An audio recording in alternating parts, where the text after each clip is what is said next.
So no, this is not somebody who is on TRT saying, train like me and you can get my results. What is up? It's your boy Jonni Shreve. I have BB Promos to tell like it is. Guys, I know it seems like it took a step back, but I am back. 100% I am back for good. But it seems like the same things are going on over and over and over again. And that's overcomplicating training when you don't need to overcomplicate things. Paralysis by analysis. Now today, guys, I'm gonna bring you through another one of my workouts. Today we're doing back and bis. And I'm gonna show you how to train your back and bis in 3 exercises. 3, John, what? No way, really, you can't do that? You can do it. Yes, let's get into it.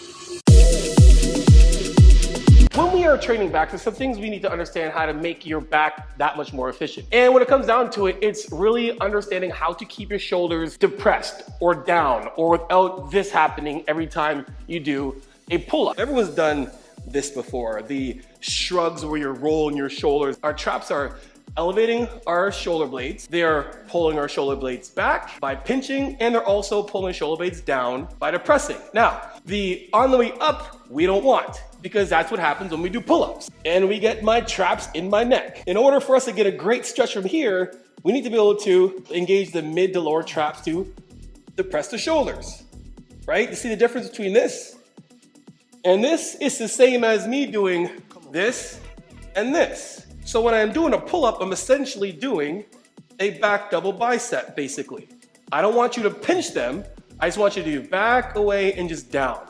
And hold that down position. Now, while you hold that down position, try to do the same thing again with your arms up, back, and down, right? Keeping them down and reaching, you'll feel your lats being stretched. And that's what we want. We want our lats to be stretched in this position, because when we stretch the lats in this position, our lats are engaged the entire time. I'm stretching and they're being pulled down by my shoulder blades, and then this part of my lat is getting a massive stretch. It's gonna isolate the area even more. It's gonna make the exercise that much harder, more efficient. And then after, say, like maybe even the first set you do, you're like, holy geez, my lats, they're on fire. How am I supposed to do 4 more back exercises? Anyway, I'm gonna start my first set with doing an AMRAP, as many reps as possible. Why do we use straps? Well, because straps allow you to focus on just pulling. And I love straps because the straps allow me to always think about I'm pulling with my elbows, right? I'm pulling from this. This is being pulled. My lat muscles are pulling this bone, not this bone. And I'm not pulling with this. I'm holding with this while my lats do the rest. So it allows me to have a better muscle-mind connection when we do an exercise.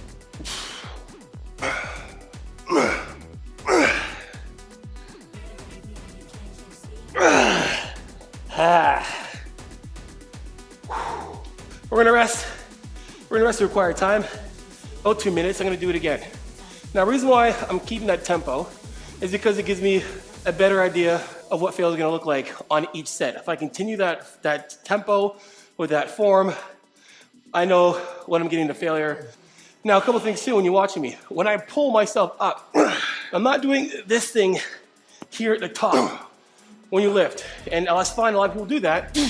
And when you do that, if you think about it, when you're here, then you're trying to pull yourself in. You're using more of your biceps and your traps. As soon as your traps start getting elevated, your lats aren't engaged as much. They can still be engaged. But when you think about it, your traps, your upper traps, when they elevate, they pull your shoulders up. My last job is either to pull my arm down this way or this way.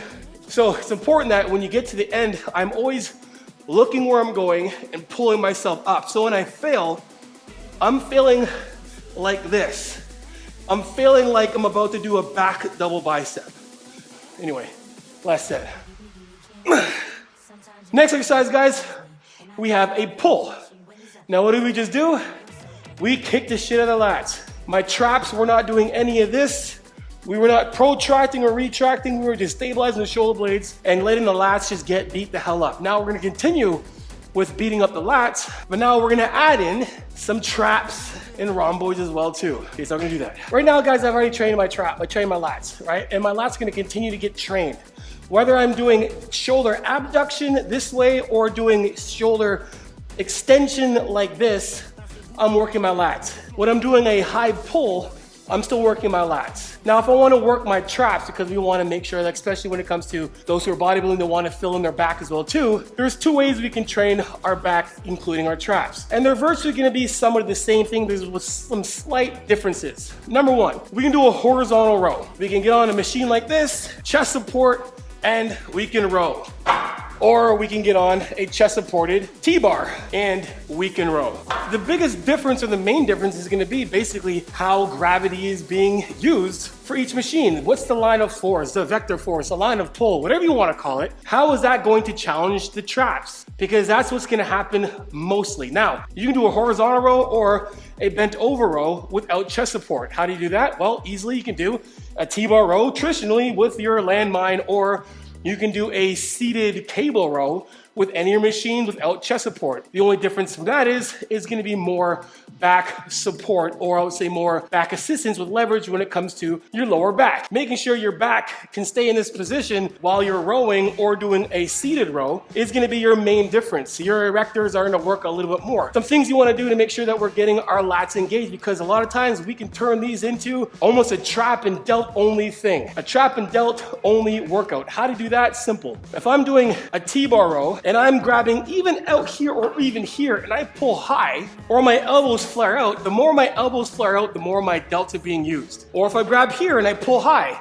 Now, if I'm doing that intentionally, great. But if I actually want to work my lats, I don't want to pull high. I want to make sure that I'm rowing and pulling in and pulling down. So what I do with these exercises is one thing. When it comes to my hands being here or even here, I'm always constantly pulling this down. I'm putting pressure like this when I'm rowing. So I'm always putting pressure. This bar here is stopping my shoulder from doing shoulder extension. So when I'm here, I'm not just letting it pull me here, I'm putting pressure on so my lats are engaged the entire time, so that when I'm fully protracted and then retracted my shoulder blades, my lats are still working. Same thing when it comes to seated horizontal chest supported row. I'm gonna make sure that I'm pulling my shoulder blades down, right? I'm engaging my lats by taking these handles and gripping them, pulling them like this, milking the cow, like I would say, while I'm rowing. That makes sure that my shoulders stay down, and I'm doing this. That's your main difference. So what am I gonna do? I'm gonna do T-bar row. I like the T-bar row. Number 1, why? Because one, when it comes down to the gravity of my traps working that much harder, my traps will work a little bit harder when I'm bent over and they gotta hang like this. They can hang this way too because you're being pulled this way, but sometimes when it comes to certain machines, I'm not gonna get as much of a pull when it comes to a bent over row like T-bar row. So we're gonna do these guys, and again, I'm doing 4 sets. First set is gonna go to failure. My second, third, and fourth set are to come close to failure. Do I need to do a warm-up set? I absolutely do not need to do a warm-up set. For me, it does not take me long to understand how to get myself engaged when it comes to this exercise. And I'm gonna do 4 sets of 8 to 12 reps. Why am I doing 8 to 12 reps? Because I'm going to focus on a little bit of slower negative. The weight's gonna be up a little higher. That's basically it. From here, fully active stretch. When I'm doing this exercise, guys, I want it to be almost like in a plank position. Fully active from floor to core. I'm pressing my feet into the ground. My core is engaged. When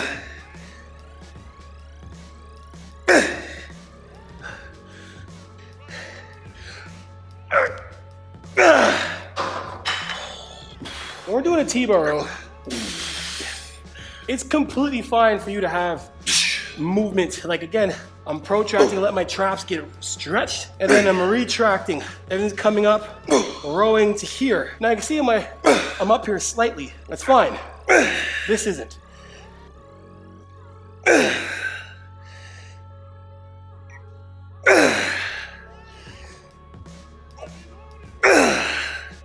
This made me remember, finish each set at the stretch.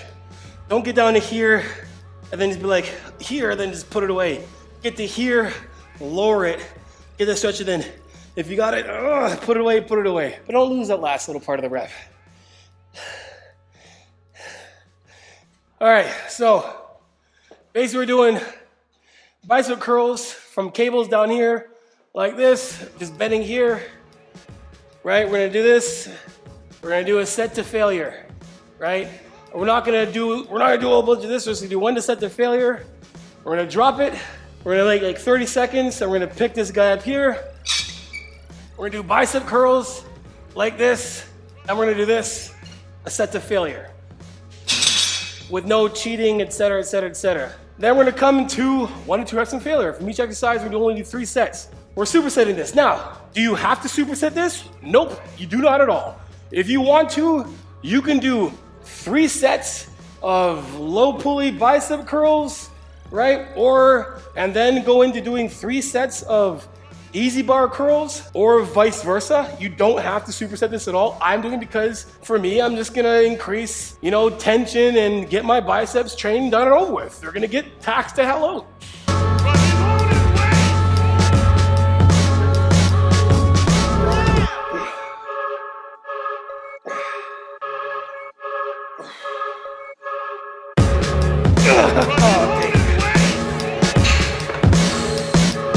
All right, remember what I said, if I underestimate the first set to failure, I'm gonna go until I hit failure. And again, I don't wanna go to failure where I'm trying to yank this stuff up. Again, guys, I remember how many times I've done bicep curls before where I'm just doing this shit, and all of a sudden the next day, my tendons, like, not my bicep, like here, is killing. That's not a good thing.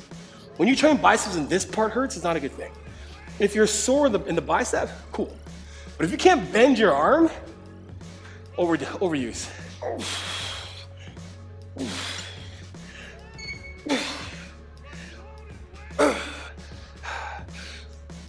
Okay. Wow. 2-minute rest. So again, guys, a few things again is my wrist will stay neutral. I will not be curling with my wrists. Again, my hand is only there to hold the handles, the bars, the whatever it is. It's to do nothing else.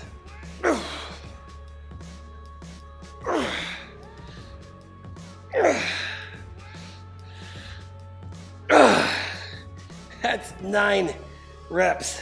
The cool thing about doing supersetting from here to here is you're going to be stronger with movements in front of you. I said this before in different videos or across a slew of videos. Anything closest to midline is going to be easy. Anything close to here, whether you're pushing, pulling, the further away it goes from here, the harder it is, right? So here, curling is easier here. Dips or chest is easier here, whether you're doing this or whatever. Guys, yes, I am on TRT. Yes, I look like this because I've been training since I was 11 years old. I trained up until I was 28 years old with no gear. Then I became a professional bodybuilder and abused the hell out of gear. I'm talking grams on grams, 3,000, I would say 3 grams at one point, right? More than 1 point, right? Now to TRT, currently 100 milligrams of testosterone because I need it. Now, that doesn't mean that the way I'm training, that you who are not on gear can train this way. I'm training as if I'm not on gear. And I've made this point on Solomon's channel with Lyle, that it's better for people who are on gear to train like they aren't on gear.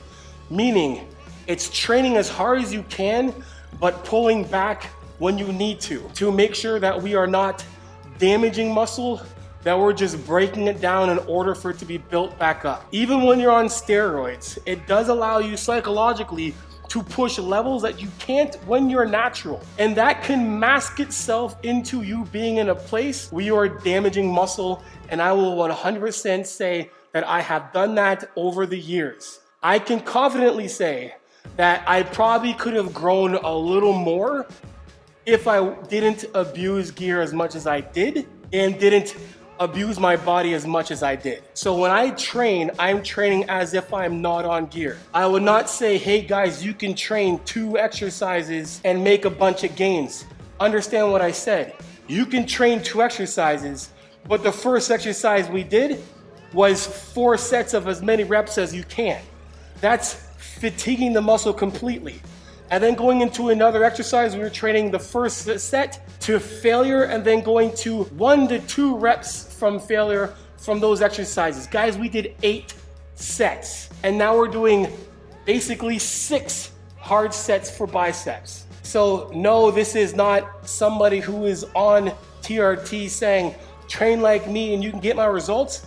No, it's a guy on TRT saying, train this hard and you will get results whether you are on gear or you're not on gear. All right, guys, that is it for today's video. Hope you guys enjoyed the video, guys. And if you did, make sure you guys like, subscribe, and share. You know I'm gonna come out that tell it is transparent, vulnerable truth, guys. For coaching, guys, hit the link description below. JonniFitness.com. Fill that application. Get on a 50-minute video call with me, and we go over your goals and see what we can achieve together. Summer is coming close to an end, and I know a lot of you had a lot of fun during the summer, and now it's time to get your ass back into shape before you blow it again in November. But we're not going to do that, because when you train with me, you start to understand how to apply fitness to your life and not your life to fitness. Anyway, guys, use my code Jonni for 10% off BlueStarNutraceuticals.com, and guys, also hit up my site, JonniShreve.com, for all things one-time plans, ebooks, training splits, video consultations where you can ask me absolutely everything you need. I might not have all the answers, but I promise you, you will leave that consult with more clarity. Anyway, guys, until next time, you know how it is. Iron sharpens iron, progressive overload your life. In the meantime, keep dream chasing. Peace.